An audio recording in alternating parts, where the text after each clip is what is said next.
Assalamualaikum warahmatullahi wabarakatuh. Alhamdulillahi rabbil alamin. Wassalatu wassalamu ala asrafil mursalin sayyidina wa maulana Muhammadin wa ala alihi wa ashabihi wa man tabi'ahu bi ihsanin ila yaumiddin. Amma ba'du. Qala subhanaka la ilma lana illa ma 'allamtana innaka antal alimul hakim. Allahumma ij'al ijtima'ana ijtima'an marhuma wa tafarruqana min ba'dihi tafarruqan ma'suma. Bersyukur kepada Allah Subhanahu wa ta'ala. Subuh Ahad 4 Safar 1445 Hijriah bertepatan dengan 20 Agustus 2023. Alhamdulillah wa syukru ala ni'amillah, kita dapat berkumpul di Masjid Nurul Mukmin dalam rangka kita merangkai ibadah, baik yang sifatnya ritual, ibadah salat, zikir, dan insya Allah kita mendapatkan santapan rohani melalui kajian subuh Ahad ini. Dilanjutkan insya Allah kita pun nanti akan mendapatkan santapan jasmani. Salawat teriring salam semoga dilimpahkan kepada junjungan alam akni habibana wa nabiyana wa maulana Muhammad sallallahu alaihi wasallam. Kita bersenandung salawat satu bait saja, salawat syifa. Allahumma salli ala sayyidina Muhammadin tibil qulubi wa dawaiha wa afiyatil abdani wa shifaiha wa nuril absari wa diyaiha wa ala alihi wa sahbihi wa sallim. Allahumma shalli wa sallim wa barik alaihi wa ala alihi. Saudara kaum muslimin yang dimuliakan Allah Subhanahu wa ta'ala, berbicara tentang ajaran Islam, maka Islam sangatlah merupakan agama yang universal, komprehensif. Universal karena membicarakan hal-hal yang sangat luas, komprehensif karena membicarakan secara lengkap apapun permasalahan-permasalahan kehidupan di dunia ini.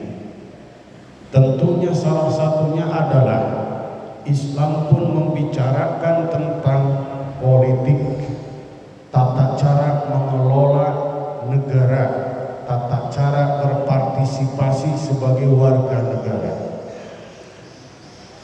Saudara, di dalam beberapa literatur, maka ulama tafsir, baik yang ulama-ulama terdahulu maupun ulama-ulama tafsir kontemporer zaman sekarang, bersepakat maka tidak ada nama politik siasah di dalam Al-Quran. Jadi di dalam Al-Quran tidak ada kata siasah, tidak ada kata politik. Jadi berbicara tentang politik siasah dalam Al-Quran, perspektif Al-Quran, maka ulama tafsir termasuk ulama kontemporer Indonesia yang diakui oleh dunia, Profesor Dr. Kiai Haji Muhammad Quraisy Shihab MA. Padanan kata siasah politik di dalam Al-Quran adalah al-hikmah. Al-hikmah. Nah, kalau berbicara al-hikmah, maka banyak beberapa lafaz kata al-hikmah di dalam Al-Quran. Baik, hikmah ini akar katanya, padanan katanya, rangkaian katanya bisa berbentuk hukum. Dari kata hikmah ada kata hukum. Dari kata hikmah lahir kata hakim. Dari kata hukum lahir hakim. Juga lahir lafaz hakam. Dan tentunya adalah lafaz hikmah. Hukum fungsinya adalah mencegah kezaliman. Maka untuk mencegah kezaliman memerlukan siasat, cara. Untuk mencegah kezaliman perlu pengendali, hakim namanya. Hakim itu pengendali hukum. Untuk mencegah kezaliman, pengendali daripada hukum perlu yang namanya hakam ataupun ahkam, tata cara, peraturan, undang-undang yang mengatur bagaimana menetapkan hukum tersebut. Untuk seorang hakim menerapkan hukum dengan undang-undang perlu hikmah. Ini luar biasa. Profesor Dr. Kiai Haji Quraisy Shihab, saya semalam saya khatamkan 3 episode tentang politik dalam Islam. Nah, cari referensi yang lebih kuat, saya cari hukum referensi dari Ustaz Abdul Somad, Ustaz Adi Hidayat, dan salah satu ustazah muslimah juga yang perempuan. Dan saya paling jatuh hati kepada konsep yang disampaikan oleh Profesor Dr. Kiai Haji Quraisy Shihab. Untuk seorang hakim menerapkan hukum dengan pranata undang-undang peraturan tersebut perlu hikmah, ilmu pengetahuan, kebijaksanaan, kelemah lembutan. Hikmah itu ilmu pengetahuan, kebijaksanaan, kelemah lembutan. Suatu hari Abu Zar datang kepada Rasulullah. Abu Zar ini adalah seorang ahli ibadah, ahli puasa, ahli sholat. Maka ketika Abu Zar ini menginginkan sebuah jabatan, kata Rasul, tidak bisa. Kamu ahli ibadah, ahli sholat, ahli tahajud, tidak bisa. Saya tolak, kata Rasul. Ternyata Rasulullah pun memiliki siasat politik bagaimana menentukan satu jabatan yang dipegang oleh sahabatnya. Yang lebih tepat itu yang mana? Maka ada 2 konsep. Yang pertama, agamanya hebat, dia memiliki sifat tegas. Yang kedua, agamanya lebih dari hebat, ahli ibadah, ahli zikir, ahli tahajud, tapi dia peragu, memiliki sifat pelin-pelan, ragu-ragu. Maka Rasulullah memilih yang pertama, agamanya hebat tapi tegas. Jadi ketegasan di dalam menentukan satu jabatan itu penting. Jadi ahli ibadah, ahli zikir. Nah, ini yang menyebabkan ada satu platform, ada satu quote bahwa ulama, kiai dilarang berpolitik. Tuh. Karena perlu ketegasan dalam berpolitik itu. Salah satunya dalam menduduki jabatan, Rasulullah tidak menunjuk Abu Dzar. Padahal Abu Dzar itu ahli ibadah, hebat ibadahnya. Tapi Rasulullah mengangkat yang ahli ibadah, yang hebat ibadahnya, tapi tegas. Ini ketegasan itu penting. Saudara kaum muslimin rahimakumullah, ternyata politik di dalam agama Islam itu adalah merupakan satu keseharian, kebutuhan. Jadi Islam harus berpolitik. Saya katakan di dalam agama Islam kita ini bukan harus, memang sehari-hari kita berpolitik. Bapak melahirkan anak, di situ sudah lahir politik. Akte kelahiran diurus negara. Ke RT, ke RW. Siapa yang mau kita menghindar dari politik? Jadi sehari-hari dari sejak lahir kita pun sudah diurus oleh dengan peraturan politik, urusan negara. Jadi hilang, dinafikan pendapat Islam tidak boleh berpolitik. Nah, maksudnya kalau Islam memang tidak boleh, maksudnya muslimnya. Nah ini masuk kepada pendapat Ustaz Adi Hidayat. Ada Islam, ada Muslim, ada asilmi. Islam itu agama. Kalau Islam memang tidak boleh berpolitik. Yang dimaksud adalah Muslim. Muslim itu penganut agama Islam. Ada Ustaz Muslim? Hadir. Hadir lah, somet saya. Ustaz Muslim. Jadi ada Islam, ada Muslim, ada asilmi. Kalau Islam agamanya, Islam ada ajaran politik. Tapi yang boleh atau tidak Islam Islam kan agama. Nama, merek agama. Nah, bukan mungkin, adalah yang disandarkan kepada boleh tidaknya muslimnya, pemeluk agama Islam. Tadi saya katakan sejak lahir kita sudah diurus oleh negara. Maka seorang muslim sejak lahir kita bersentuhan dengan politik. Jadi jawaban muslim bolehkah berpolitik? Sejak lahir sudah berpolitik. Tapi arahnya nanti kan ujung-ujungnya ke pilpres, ke pilkada, ya kan, ke pileg, nah arahnya gitu. Nanti ada resepnya. Ada asilmi, asilmi itu ajarannya. Ada Islam, ada silmi, ada Muslim. Kalau silmi ajarannya, lah kita harus masuk kepada silmi, aturan.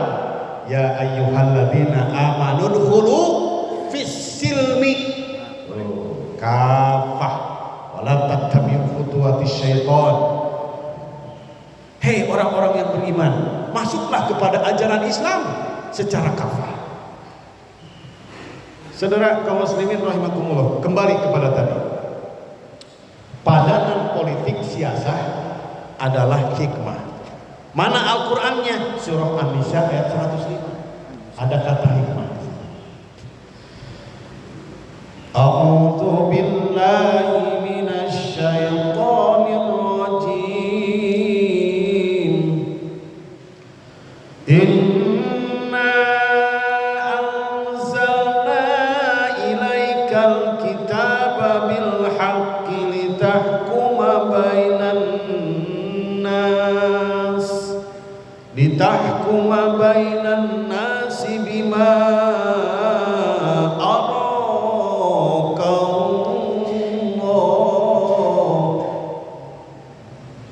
Inna sesungguhnya kami, kata Allah, anzalna, kami menurunkan ilaika kepada kamu Muhammad alkitab Al-Quran bil haqqi, dengan benar, dengan pas, litahkuma, untuk memberikan hukuman, hukum, hikmah, bainan nasi, untuk urusan manusia, bima, dengan sesuatu, arakallah, di mana Allah melihatnya, dengan pengetahuan Allah, ilmu Allah, maunya Allah. Kata litahkuma itu mengandung nilai rasa daripada politik siasat. Bahkan dalam satu hadis Amr Umar bin Abbas menanyakan kepada Rasulullah SAW, ya Rasulullah, untuk apa engkau diutus? Maka kata Rasul, bima arsalaka, untuk apa engkau diutus? Kata Umar bin Abbas, ya, qala arsalani bisillatil arham, aku diutus untuk menyambungkan silaturahmi, untuk menyambungkan persaudaraan. Nih, misi Rasulullah itu untuk menyambungkan persaudaraan. Kenapa? Zaman jahiliyah persaudaraan hancur. Makanya tadi MC kita untuk merekatkan persaudaraan, mari kita sarapan. Siapin Ini sarapan ini, oh prasmanan ya. opor ayam. Opor ayam, alhamdulillah. Ustaz Sukron tuh siap. Seksi konsumsi, seksi riwelnya. Saudara kaum muslimin rahimakumullah, maka kita pun harus satu visi dengan Rasul. Rasul misinya silaturahmi. Kita pun sebagai umat Rasul, cinta kepada Rasul, perkuat silaturahmi. Yang kedua kata Rasul, wa kasril awsan, aku diutus untuk menghancurkan berhala. Politik itu menghancurkan berhala perlu siasat, perlu cara. Jadi aku diutus kata Rasul bisillatil arham wa kasril awsan, untuk menghancurkan berhala. Wa tauhidullah wa tauhidillah, karena atap kepada bisillatil arham wa bi kasril awsan wa bi tauhidillah. Jadi atapnya kepada bisillatil arham, jar majrur. Berarti wa bi tauhidillah, b-nya dihilangkan. Wa bi tauhidillah wa tauhidillah, maksudnya wa bi tauhidillah. Aku diutus selain untuk menyambungkan persaudaraan, menghancurkan berhala, juga untuk menegakkan tauhid la ilaha illallah.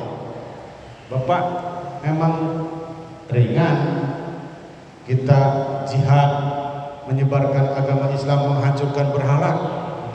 Itu paling berat yang dihadapi oleh Rasulullah. Perlu siasat. Makanya ada siasat sirri, sembunyi-sembunyi, ada siasat secara zahar, terang-terangan, naik ke gunung, ke bukit setelah percaya diri Rasulullah. Tentunya setelah dakwah secara sembunyi-sembunyinya sudah banyak yang ikut. Baru setelah Rasulullah diperintahkan oleh Allah untuk dakwah secara terang-terangan, percaya diri. Siasat itu strategi. Kenapa sembunyi-sembunyi? Belum kuat. Itu siasat politik. Nanti juga anggota caleg, ada saya secara sembunyi-sembunyi. Ya, sembunyi-sembunyi dipanggil ke rumahnya, sini. Ada tim ses, tim sukses. Ada secara terang-terangan datang ke masjid nyumbang karpet. Ini karpet Nurul Mukmin, enggak pantas kalau cuma sepotong, saya kasih setengahnya lagi. Padahal masih ada yang lihat. Ini hebat nih pengurus DKI. Sengaja pasang karpet enggak semua di sana. Biar ada caleg yang sholat di sini, lalu nyumbang karpet. Bagus, saya dukung. Padahal karpetnya ada. Kalau ada acara baru ya. Kalau ada suling, subuh keliling baru digelar. Kalau ada TV One, kalau ada Antv di sini baru digelar semuanya. Kalau ada Ustaz Dudu mah setengahnya aja. Apa? Ya, itu siasat. Kasril awsan, ada yang terang-terangan, ada yang sembunyi-sembunyi. Wa tauhidillah. Jadi satu itu surah An-Nisa ayat 105. Yang kedua yang bersinggungan dengan hukum itu surah Al-Baqarah ayat 193. Bisa dibuka Pak Haji Kamal. A'udzubillahi minasyaitonirrajim. Bismillahirrahmanirrahim. 193. Wa qatiluhum hatta la takuna fitnatan. wa qatiluhum hatta la takuna fitnah. Muhammad, perangilah mereka sehingga tidak ada kekacauan. Fitnah di situ kekacauan. Dalam tafsir Ibnu Katsir, dalam tafsir Quraisy Shihab Al-Misbah. Nah, arti fitnah di situ kekacauan. Maka kita ambil satu linearitasnya, titik temunya. Agama itu secara dalam kamus bahasa Indonesia artinya A itu tidak, gama kacau. Kita beragama itu supaya hidup kita tidak kacau. Agama A tidak, gama kacau. Tapi Profesor Dr. Ali Yafi mengatakan agama itu bahasa Arab. Agama yugimu. Artinya apa? Menetap. Agama yugimu, menetap. Kita memeluk agama Islam supaya kita ini menetap dalam hati, keistiqomahan sampai mendapatkan keselamatan di dunia dan akhirat. Tapi sepakat semuanya kepada yang pertama tadi, agama supaya kita ini tidak kacau. Al-Quran nyuruh, Al-Baqarah 193, wa qatiluhum, perangilah mereka Muhammad, hatta la takuna fitnatan, sehingga tidak terjadi kekacauan. Jadi fungsi memerangi, fungsi menegakkan politik, fungsi adanya siasat, strategi pemerintahan negara, hadirnya negara itu untuk melahirkan kedamaian, ketentraman, lawan dari kekacauan. Makanya penting politik. Saudara, bahkan menurut salah satu hadis yang dikutip oleh Profesor Dr. Kiai Haji Quraisy Shihab, tapi jangan salah persepsi ini, Pak. Saya akan jelaskan. Jadi harus selesai ini hadis. Jadi harus tamat. Jangan sepotong. Kalau sepotong bahaya. Nih yang sepotongnya nih, yang di awal bahaya kalau tidak ditamatkan. Al-imamul jair khairum minal fitnah. Ini bahaya kalau nggak dituliskan. Pemimpin yang zalim, pemimpin yang tercela itu lebih baik daripada kekacauan. Kalau nggak selesai kita berarti boleh dong memilih pemimpin yang zalim. Pemimpin yang tercela berarti boleh. Lanjutkan hadisnya. Wakilahuma la khaira fi walakin fi ba'di syarri khiyarun. Itu terjadi ketika tidak ada satupun calon pemimpin yang dianggap kebaikannya tidak ada. Maka dipilihlah dari sekian pemimpin itu yang sifat tercelanya paling minimal. Itu Pak maksudnya. Ada 3 calon. Misalkan contoh, ada 3 calon presiden misalkan. Ditimbang kebaikan-kebaikannya.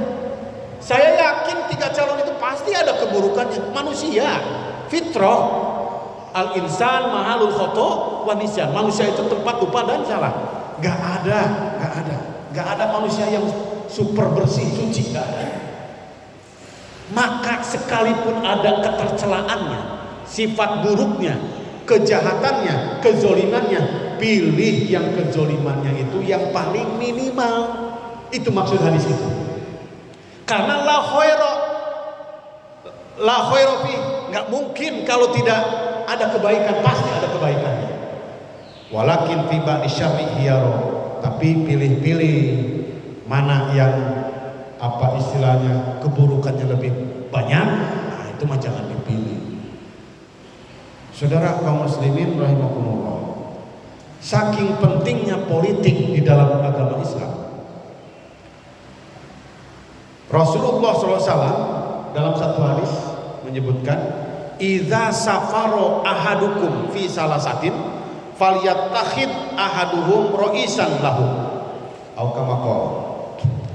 Apabila seseorang di antara kalian berjalan 3 orang, maka dari yang 3 orang itu harus ditunjuk 1 orang pemimpinnya.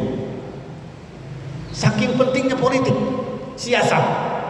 Jadi kalau bapak-bapak jalan nih 3 orang, sport, olahraga, ya, jalan kaki, ini yang 1 orang harus jadi pemimpin.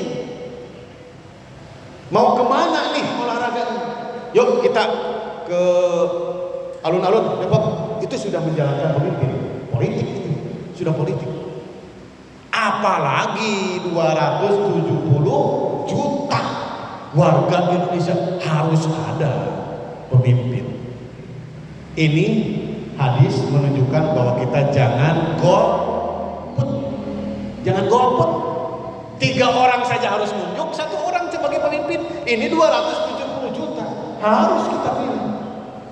Jangan golput. Saudara kaum muslimin yang dimuliakan Allah, ada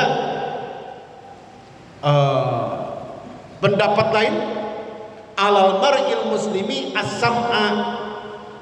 as-sam'u wat ta'ah. Bagi seorang muslim itu menjadi yang partisipatif. As-sam'u itu partisipatif, mendengar, berpartisipasi dalam urusan negara, wat ta'atu, dan taat kepada negara, itu satu keharusan. Tidak boleh kita seorang muslim membangkang kepada pemerintah. Tidak boleh perintahan Pak RW kita langgar. Kata Pak RW, setiap warga dimohon untuk memasang bendera dari tanggal 1 Agustus sampai dengan akhir Agustus. Laksanakan. Siap. 86. Laksanakan eksekusi TKP. Jangan dicabut Pak sampai akhir Agustus, karena itu perintahan Pak RW. Jadi jangan membangkang. Nah, bapak-bapak sekalian, kenapa atau ada stigma jangan berpolitik Islam? Di masjid jangan ngomong masalah politik. Ini adalah oleh-oleh dari Napoleon Bonaparte. Dulu zaman Turki Utsmani itu kan kuat. Jadi, nah ini masuk ke materi Ustaz Abdul Somad. Islam jaya itu selama 40 tahun. Sampai terakhirnya itu zaman Muawiyah, Turki Utsmani. Hasan, Muawiyah, Turki Utsmani. Itu terakhirnya. Rasulullah mengalaminya 10 tahun di Madinah. Mekah Rasulullah tidak dihitung sebagai wilayah politik karena Rasulullah nggak punya daulah. Di Mekah 13 tahun tidak dihitung. Dalam sejarah tidak dihitung di Mekah itu 13 tahun. Terhitung Rasulullah memimpin itu di Madinah 10 tahun. Abu Bakar As-Siddiq ini dipimpin berdasarkan saat itu adalah kriteria bahwa saat itu ada yang mencalonkan diri dari suku yang ada di Madinah. Tapi ada satu kriteria bahwa pemimpin setelah Rasulullah harus dari Bani Quraisy. Maka ada 2 calon, Umar dan Abu Bakar. Maka ketika ditimbang-timbang dipilihlah yang paling mendekati, yaitu siapa mereka yang jadi badal sholat Rasulullah, itu yang menjadi pemimpin.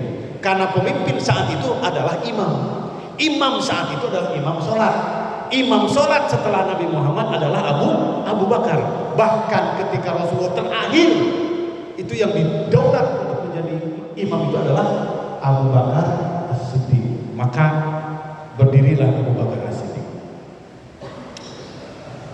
Lalu setelah Abu Bakar As-Siddiq, Umar bin Khattab. Setelah Umar bin Khattab, Utsman bin Affan. Nah setelah Umar bin Khattab dibunuh oleh Abu Lu'lu', oleh dari Iran, ya. Ini yang kecewa karena kerajaan Iran itu Romawi itu bukan Romawi, ya. Lawan dari Romawi itu apa? Persia, ya. Itu ditaklukkan oleh Umar. Ini Abu Lu'lu' orang Persia balas dendam, sakit hati, dibunuhlah Umar ketika sedang sholat. Nah, Umar digantilah oleh Utsman bin Affan. Utsman bin Affan dibunuh juga, wafatnya dibunuh. Itu politik Pak, masalah politik itu. Dibunuh juga ketika Utsman bin Affan bergejolak. Saat itu meminta sebelum diganti, siapa pengganti Utsman bin Affan harus diadili dulu siapa yang membunuh Utsman bin Affan. Nah, dicari ternyata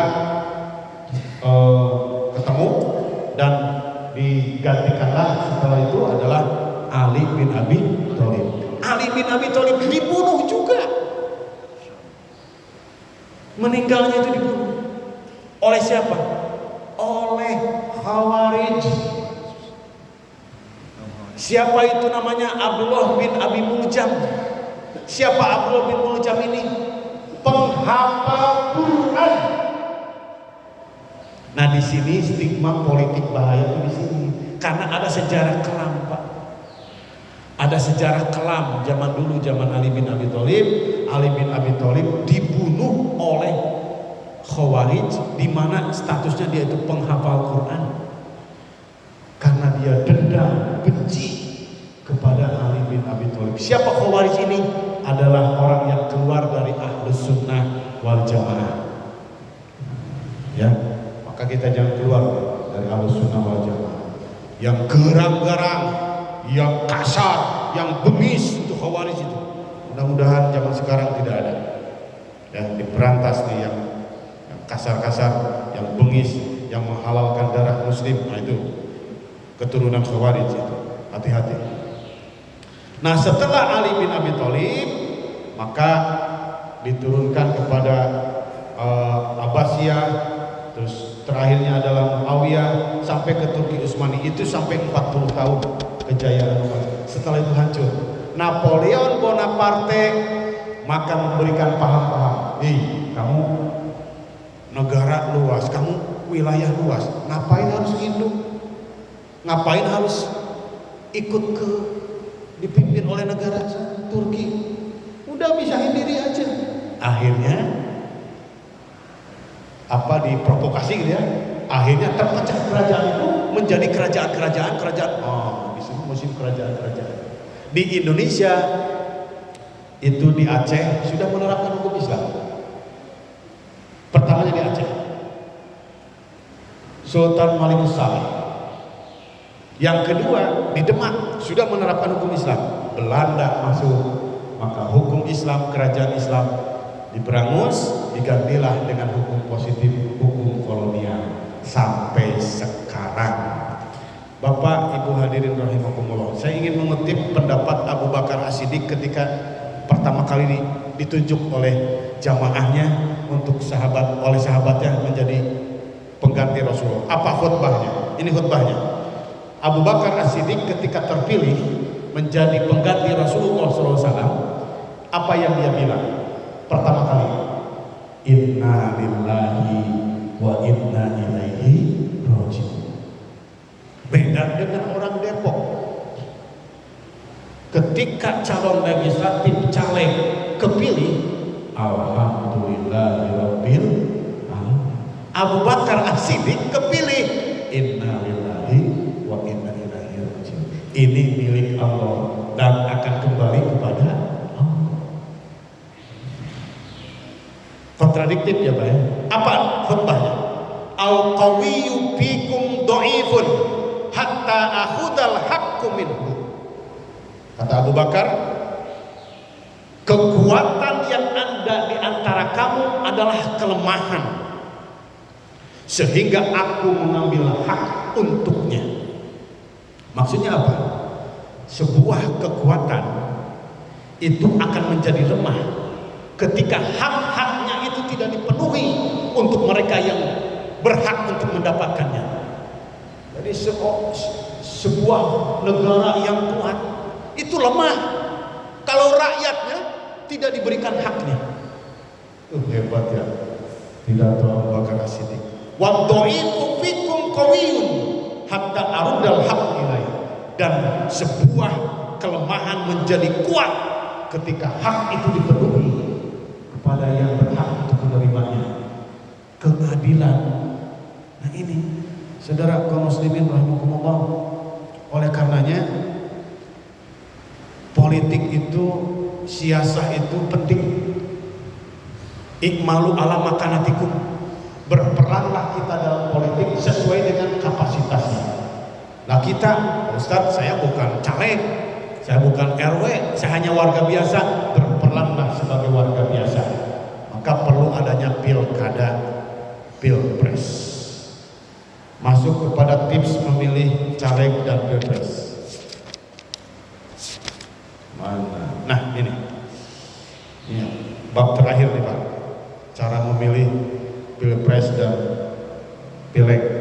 Saya tidak menyebut nama, mohon maaf Pak Haji Kamal, saya disuruh untuk menyebut nama tidak bisa, tapi menyebut kriteria saja.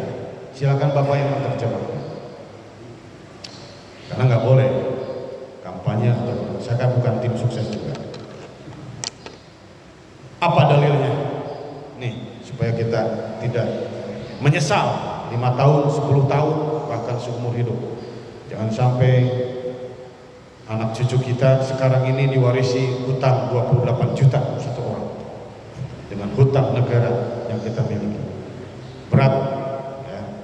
Yang pertama, rumusnya adalah man walla qauman fahuwa ya'lamu anna ahadan khairum minhu faqad khana Allah wa rasuluhu wa amanatal muslimin.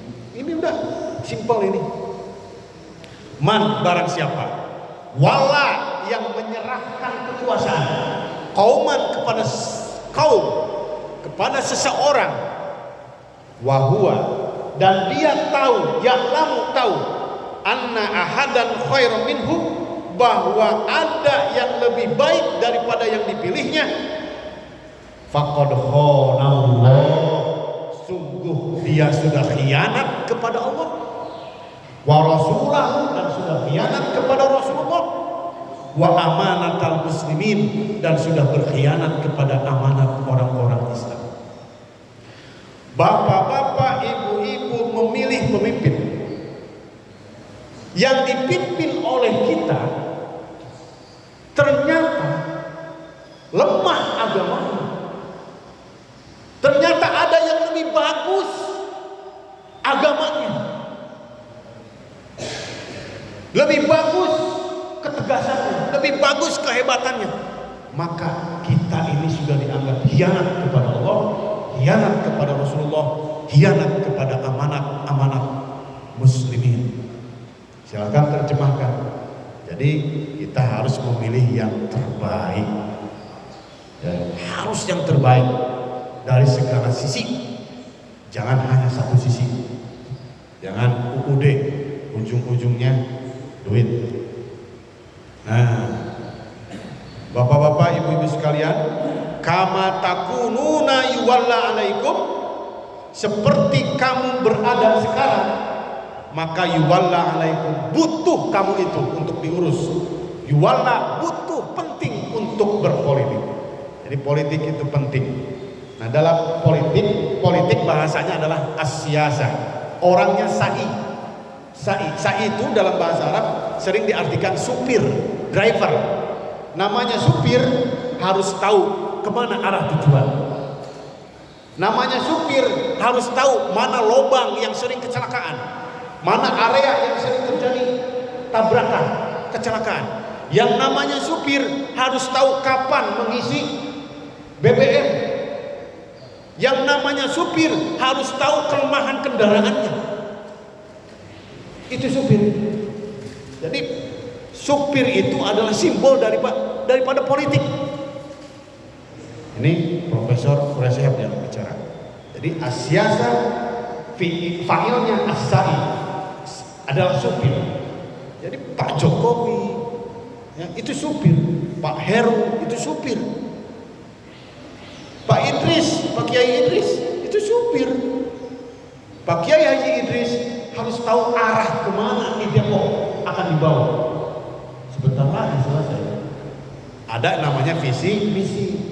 Pak Kiai Haji Idris harus tahu mana lubang-lubang kelemahan Depok mana. Pak Kiai Idris harus tahu kapan mengisi BBM, kapan memberikan kesejahteraan. Pak Kiai Idris harus tahu kemana ini arah finishnya kendaraan. Bapak Ibu sekalian, demikian yang dapat saya sampaikan. Ternyata berpolitik itu penting, karena ternyata sehari-hari kita pun berpolitik. Sejak lahir kan ada akte kelahiran, RT RW ngurus, ya Pak ya, itu adalah urusan politik siasat. Demikian, mudah-mudahan tidak ada pertanyaan, karena ini masalah urusan Bapak pasti paham daripada saya. Dan insya Allah di dalam Al-Quran sebagai kesimpulan, padanan politik siasat adalah hikmah. Dari kata hikmah lahir hukum, lahir hakim, lahir ahkam, dan lahir adalah al-hikmah. Hakim menegakkan hukum dengan perundang-undangan harus secara hikmah. Maka butuh yang namanya siasat, tata cara, strategi. Nah, tata cara, strategi untuk menegakkan tujuan bersama itu adalah politik namanya. Sesuai dengan pendapat Plato. Plato itu mendefinisikan politik itu apa?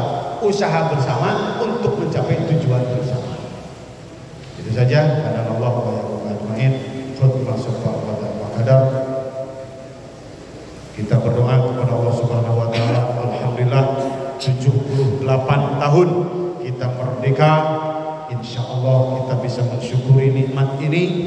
Mudah-mudahan Allah tambah kesejahteraan, Allah tambah kemakmuran, dan Allah jadikan negara Indonesia negara yang aman, tentram, sentosa, berkeadilan, berkesejahteraan, dan mudah-mudahan terus memakmurkan daripada rakyat Indonesia yang ada dalam posisi baldatun thayyibatun wa rabbun ghafur. Ala hadiniyah wa likulli niyatin shalihah. Al-Fatihah.